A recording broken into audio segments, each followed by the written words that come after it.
السلام عليكم ورحمة الله وبركاته. قبل ما نبدأ المباراة اللي معنا عايزك تصلي على النبي وتعمل لها لايك للفيديو. صليت على النبي وعملت لايك؟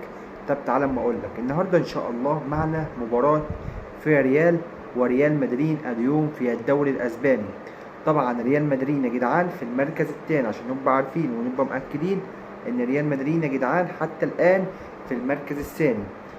مين في المركز الأول من الدوري الاسباني؟ هو برشلونة. طبعا كل التوفيق ان شاء الله. مباراة صعبة جدا هتبدأ الساعة 10 مساء بتوقيت القاهرة والسعودية والعراق، توقيت كويس جدا جدا. كل التوفيق ان احنا نشوف ان شاء الله مباراة كويسة جدا جدا. قبل ما نبدأ الفيديو عايز صلى على النبي كده عليه الصلاة والسلام، اعملنا اللايك بتاعه. طبعا يا جدعان المباراة دي مباراة قوية جدا جدا. احنا تعرفنا عن موعد المباراة، تعرفنا عن المباراة تفصيلها كاملة وبس كده. صلى على النبي عليه افضل الصلاة والسلام واشوفكم على خير. السلام عليكم.